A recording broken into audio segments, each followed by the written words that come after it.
Hello साथियों। आज बात करते हैं राजस्थान चतुर्थ श्रेणी कर्मचारी भर्ती के बारे में।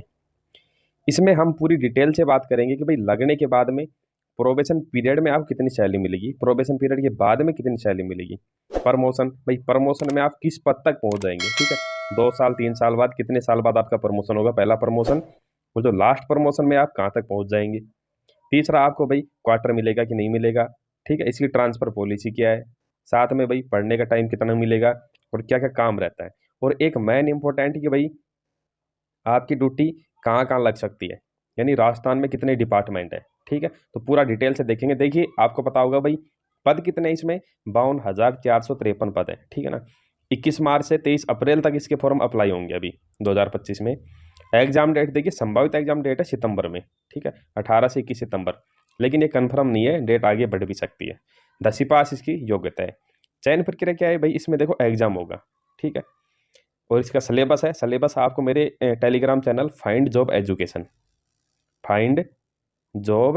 एजुकेशन ये डालेंगे आप टेलीग्राम पे, तो वहाँ पे इसका टेलीग्राम चैनल मिल जाएगा, उस पे इसका सिलेबस मिल जाएगा। अब देखिए भाई, सैलरी की बात आती है। ग्रेड पे है 1700, लेवल 1 में आती है। पे बैंड है 5200 से 20,200, यानी जो सफाई कर्मचारी की भर्ती थी सेम उसी लेवल की भर्ती है, ठीक है। अब देखिए, राजस्थान में पता होगा कि भाई 2 साल तक प्रोबेशन पीरियड चलता है, तो उसमें आपको सैलरी कम मिलेगी, 12,400 रुपये, ठीक है। इसमें भी कुछ कटौती हो जाएंगी। अब कटौती किस प्रकार से होंगी, देखिए राजस्थान में अभी क्या है, ओल्ड पेंशन स्कीम ही है, ठीक है। जो गहलोत जी चला के गए थे ओल्ड पेंशन स्कीम, वो ही है, ठीक है। और उसी के तहत में कटौती होती है जीपीएफ, जनरल पेंशन फंड, ठीक है ना। इसमें आपके 1450 रुपये कटेंगे। आरजीएचएस में कटेंगे 265। RGHS Rajasthan government health scheme, ठीक है। इसमें आपको जो भी इसके अंडर में अस्पताल हैं, प्राइवेट है, उनमें आपको फ्री इलाज की सुविधा मिलेगी। तो इन हैंड सैलरी आपको कितनी मिलेगी, नेट सैलरी 10,685, ये 2 साल तक फिक्स मिलेगी। अब 2 साल तक आपको न तो दिवाली का भत्ता मिलेगा, ठीक है ना, नहीं आपको पीएल मिलेंगी, कुछ नहीं मिलेगा, सिर्फ ये सैलरी मिलेगी। अब 2 साल जैसे आपका कंप्लीट होते हैं तो आपकी बेसिक सैलरी हो जाएगी 17,700 रुपये, ठीक है। डीए की बात करें तो देखो, डीए है ना, आज जनवरी 2025, ये यहाँ पे 2025 का है, आज डीए चल रहा है 53%, तो 9,381 रुपये आपका डीए बन जाएगा। अब देखिए, एचआरए की बात करें तो एचआरए अभी बढ़ा है, पहले 9 और 18 था, अब हो गया 10 और 20%।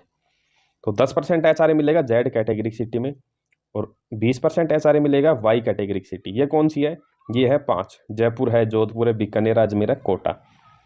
इनका जो सिटी एरिया है, ठीक है, जैसे जयपुर है, जयपुर में ग्रामीण है, एक है जयपुर सिटी। तो जो जयपुर का शहरी क्षेत्र है ना, वहाँ पे आपको मिलेगा 20% एचआरए। इसके अलावा भाई सिटी अलाउंस ये मिलेगा 620 रुपये। ये कहाँ मिलेगा, ये सिर्फ इन 5 सिटी में ही मिलेगा, ठीक है, सिटी में, जहाँ पे आपको एचआरए 20% मिलेगा वहीं मिलेगा। इसके अलावा एक्स्ट्रा अलाउंस एक आपको ड्रेस अलाउंस मिलता है, ये 1200-1400 रुपये तकरीबन मिलता है, ये साल में एक बार मिलता है। ट्रैवलिंग अलाउंस, जैसे आप कोई डाक लेके कहीं एक ज़िले से दूसरे ज़िले में जाते हैं तो आपको ट्रैवलिंग अलाउंस मिलता है, वैसे कुछ अलाउंस नहीं मिलता। इसके अलावा साथियों आपको कोई और अलाउंस नहीं मिलता है।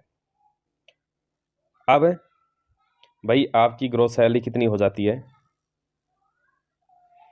तो ये हो जाती है आपकी, जब आपको एचआरए 10% मिलता है तो 28,851 रुपये हो जाती है, और 20% एचआरए जहाँ मिलता है वहाँ पे इतनी हो जाती है। अब वो ये भाई कुछ कटौती होंगी। जीपीएफ है, जनरल पेंशन फंड है, इसमें 1450 रुपये, स्टेट इंश्योरेंस एसआई इसमें आपके 800 रुपये कटते हैं। ये देखिए कटौती होती है, पैसे आपके जुड़ते रहते हैं, ठीक है। इस पर ब्याज मिलता है, एसआई पे तकरीबन 8.5% मिलता है, और जीपीएफ है इस पर भी 7.6 कुछ ऐसा मिलता है। ये पैसा आपका जुड़ता रहता है, और जब आप रिटायर होते हैं तब आपको पूरा एक मुश्त मिल जाता है। इससे पहले भी आप निकलवा सकते हैं, जैसे आपको अपने बच्चों की शादी या कोई मकान बनाना, ज़मीन लेनी है, प्लॉट लेना है, तो भी आप निकलवा सकते हैं। आरजीएचएस है, इसमें एक कटौती होगी, और टोटल कटौती होने के बाद में आपकी नेट सैलरी हो जाएगी ये, यहाँ पे ये आपकी नेट सैलरी हो जाएगी। देखो, मैं आपको एक ओरिजिनल पे स्लिप भी दिखा देता हूँ, ये देख लो साथियों, ये भाई जनवरी 2024 की सैलरी स्लिप है, यानी आज से जस्ट एक साल पहले की, ठीक है। उस समय डीए चल रहा था, ये 43% चल रहा था उसका, ठीक है। आज चल रहा है 53% डीए, यानी 10% और बढ़ गया। और HRA की बात करें तो 2% HRA और बढ़ गया, पहले ये था 18% का, यहाँ पे ये देखो अब हो गया 20% का। तो इस प्रकार से उस समय ये भाई ग्रोथ सैलरी 17,700 बेसिक पे के हिसाब से 29,648 रुपये, ठीक है। ये सिटी का है, ठीक है ना। सिटी में देखो CCA मिलता है 620 रुपये, ये CCA ग्रामीण क्षेत्र में नहीं मिलता, ओनली सिटी में ही मिलता है। और ये GPF और RGSS में कटौती होती है, और इस प्रकार कटने के बाद आपको ये नेट सैलरी मिलती है यहाँ पे। अब आप इस नेट सैलरी में तकरीबन 2,000 रुपये की और वृद्धि कर लो, क्योंकि 10% तो बढ़ गया DA, 2% HRA बढ़ गया, यानी 12% ये बढ़ोतरी हो गई है। अब साथियों देखिए, बात यहाँ तक ठीक थी। अब भाई इंक्रीमेंट यानी अब सैलरी किस प्रकार से बढ़ेगी आपकी, तो आपको साल में एक बार तो इंक्रीमेंट मिलेगा 1 जुलाई को। DA है महंगाई भत्ता, ये साल में 2 बार बढ़ेगा, एक तो बढ़ेगा जनवरी का, एक बढ़ेगा जुलाई का। अब ये जुलाई का भत्ता DA महंगाई भत्ता DA है, ये 53% हुआ है। कब हुआ है ये नवंबर से मिलने लगा है। तो इस प्रकार से बढ़ता है। अब काम क्या रहेगा आपका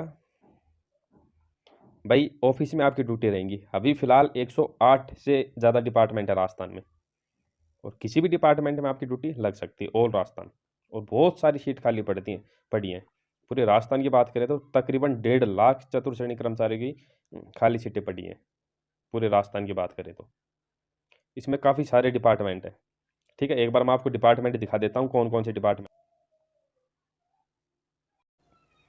ये देखिए, ये सारे जितने भी डिपार्टमेंट हैं, सारे तो राजस्थान में जिला कलेक्टर, जितने भी जिले हैं वहाँ पे कलेक्टर बैठते हैं वहाँ पे।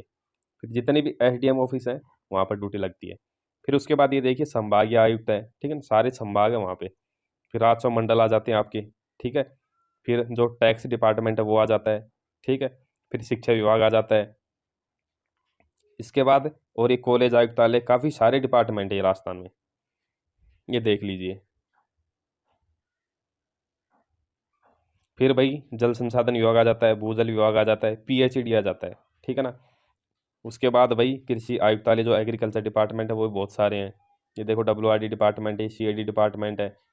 फिर इसके बाद हॉस्पिटल में भी ड्यूटी लग जाती है, ठीक है। हॉस्पिटल में बहुत सारी सीटें खाली पड़ी हैं। यह अभियोजन विभाग है, देखिए कोर्ट में इसकी ड्यूटी रहती है, कारागार जेल में है, ठीक है ना। इसके बाद ये निदेशक स्थानीय निकाय नागरिक सुरक्षा।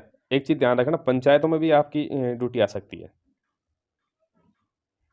ये देखिए ये सारे डिपार्टमेंट हैं राजस्थान में, इन सभी डिपार्टमेंट है, बहुत सारी सीटें खाली पड़ी हैं। पर्यटन विभाग है, ठीक है। मुख्य नगर नियोजक राजस्थान है, सैनिक कल्याण विभाग है, ठीक है। सामान्य प्रशासन सर्किट हाउस, एक दिल्ली का सर्किट हाउस है वहाँ पे। ये सामाजिक न्याय अधिकारिता विभाग है, ठीक है ना। परिवहन विभाग है, RTO, राजभवन है, ठीक है। कारखाना बॉयलर, खनिज डिपार्टमेंट है, वहाँ पे भी काफ़ी सीटें खाली पड़ी हैं। अब देखो साथियों भाई, आपको काम क्या करना रहेगा ऑफिस में, जैसे चाय की व्यवस्था, चाय बनाना, ठीक है, पानी पकड़ाना, ये आपका मेन काम रहेगा एक तो ऑफिस में। अगर आपको कोई ऊपर का अधिकारी बताता है भाई कोई फाइल है उसको एक कमरे से दूसरे कमरे में लेके जाना है, साइन के लिए लेके जाना है, तो वो आपका ही काम है। वो घंटी बजाएंगे, आपको जाना है फाइल लेके और वहाँ पे संबंधित को पहुँचानी है। कोई फोटोकॉपी करनी है तो वो भी दे सकते हैं आपको, ठीक है। डाक बांटने का काम, जैसे कोई डाक है, ठीक है, यहाँ से डाक उठाई आपने लेटर पैड में और किसी अदर ऑफिस में दे के आनी है। 5-7 किलोमीटर है या 2 किलोमीटर है, 1 किलोमीटर है, दूसरे ऑफिस में जाना है तो वहाँ पे भी जाना पड़ सकता है। डाक को पोस्ट करवाना है डाक खाने में तो भी आपको जाना पड़ सकता है। जो भी ये छोटे छोटे काम रहते हैं इनमें आपकी ड्यूटी लग सकती है, ठीक है। मेनली जो काम रहती है मेनली वो आपकी ऑफिस में होती है, जो मेन अधिकारी होता है उसके पास में ड्यूटी लगती है आपकी, जो मेन ड्यूटी होती है, ठीक है। ड्यूटी का टाइम क्या रहता है कि वो ही है भाई 9:30 से 6 बजे तक ड्यूटी का टाइम रहता है। अब छुट्टी किस प्रकार से मिलती है, तो भाई छुट्टी का सेम रूल है, सैटरडे संडे की छुट्टी मिलती है। कोई रास्ता में गवर्नमेंट हॉलीडे आ जाए, कुछ भी होली दीपावली कोई जयंती आ जाए, ठीक है, वो छुट्टी मिलेगी। इसके अलावा भाई 15 आपको CL मिलेंगी, 30 PL जो उपार्जित अवकाश है 30 वो मिलेंगे, 20 मिलेंगे आपको मेडिकल का अवकाश, 2 हो जाएंगे ऐच्छिक अवकाश, ठीक है। साथ में कुछ और अवकाश भी हैं, जैसे भाई आपके बच्चा होता है तो आपको पितृत्व अवकाश मिलेगा 15 दिन का, और जो लड़की है उसको 6 माह का मातृत्व अवकाश मिलेगा। अब कुछ कहेंगे कि भाई हमें आगे पढ़ाई करनी है, ठीक है ना, तो एजुकेशन लीव भी मिल जाती है, लेकिन उसका एक रूल रहता है। यदि आप प्रोबेशन पीरियड के अंदर लेते हैं तो आपको 1 महीने की एजुकेशन लीव मिलती है, और 1 महीने से ज़्यादा लेते हैं तब आपका प्रोबेशन पीरियड उतना ही आगे बढ़ जाता है कि विदाउट पे लीव होती है, ठीक है ना, विदाउट पे। और प्रोबेशन कंप्लीट होने के बाद में आप एक बार में 6 माह की लीव ले सकते हैं, ठीक है, उसे और बढ़ा सकते हैं, लेकिन लिखित आदेश के द्वारा। क्वार्टर की बात करें, देखो ये भी बहुत ही इंपॉर्टेंट चीज़ है कि आपको क्वार्टर मिलेगा नहीं मिलेगा। देखिए राजस्थान में 80% जगह पर आपको क्वार्टर अवेलेबल हो जाएगा, 80% डिपार्टमेंट में। जैसे स्कूल मिल गई तो स्कूल में एक भाई रूम होता ही है इसका 4th ग्रेड का, ठीक है ना, रहने के लिए आप वहाँ पे रह सकते हैं। कोई दूसरा जैसे अदर ऑफिस मिल गया तो वहाँ पे आपको बड़ा क्वार्टर मिल जाएगा, आप अपनी फैमिली को रख सकते हैं वहाँ पे, फैमिली के साथ में रह सकते हैं। सिटी है, सिटी एरिया में भी 4th ग्रेड के लिए काफ़ी क्वार्टर बने हुए हैं, ठीक है, छोटे क्वार्टर हैं 1 टाइप के, 1 BHK वाले। ट्रांसफ़र की बात करें भाई, ट्रांसफ़र पॉलिसी होती है भाई, जैसे कहीं अदर जगह पे सीट खाली है या आपको जैक जुगाड़ अच्छा तो आप ट्रांसफ़र करवा सकते हैं, या कोई अधिकारी को आवश्यकता है 4th ग्रेड की, वहाँ पे सीट खाली है तो वो आपको बुला सकते हैं। होम डिस्ट्रिक्ट की बात करें, देखो सबसे पहले तो भाई जो जिला आवंटन होगा उसमें आपको गृह जिला ही मिलेगा। यदि गृह जिले में सीट भर जाती है तो फिर आपको आसपास के जो ज़िले हैं वो ज़िले मिलेंगे, ठीक है। ड्यूटी के टाइम पढ़ने का समय मिलता है कि नहीं मिलता है, देखो समय मिल जाता है, ऐसी कोई बात नहीं है भाई, आपको ऑफिस के अंदर रह के ही काम करना है। एक अदर छोटा स्टोर रूम होता है या छोटा एक अलग से कमरा होता है, वहाँ पे आपकी ड्यूटी लग जाती है, बाहर गेट के पास ही बैठा देते हैं, ठीक है ना, जैसे मेन गेट है वहाँ पे कुर्सी लग जाती है, वहाँ पे बैठा देते हैं। तो इस प्रकार से वहाँ पे बैठे बैठे आप अपने पढ़ भी सकते हैं। अब देखिए मेन चीज़ भाई, प्रमोशन किस प्रकार से होता है।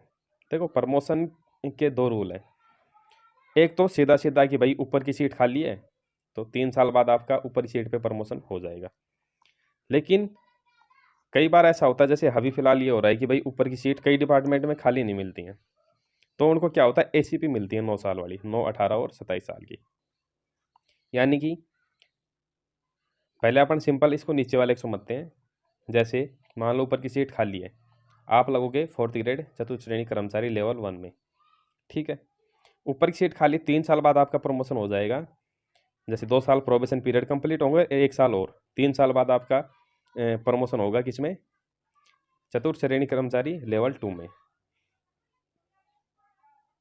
इसमें ध्यान रखना ये प्रमोशन होता है 5 साल में, लेकिन अभी सरकार क्या कर रही है, 2 साल की एक एडिशनल छूट दे देती है, ठीक है। तो वो प्रमोशन 5 साल वाले अभी 3 साल में हो रहे हैं, तो आपका प्रमोशन हो जाएगा। यदि 2 साल छूट मिलती है तो 3 साल में ही आपका लेवल 2 में हो जाएगा।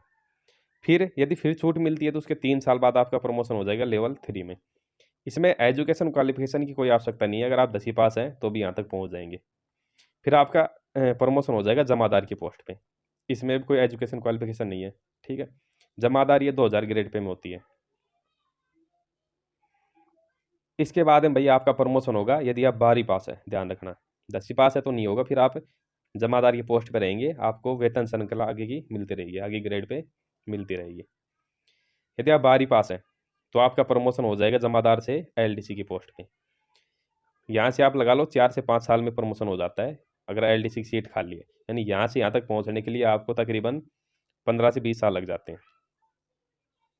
कई कई जगह 15 साल तक प्रमोशन, 15 साल तक इस पोस्ट पे प्रमोशन आपका हो जाता है।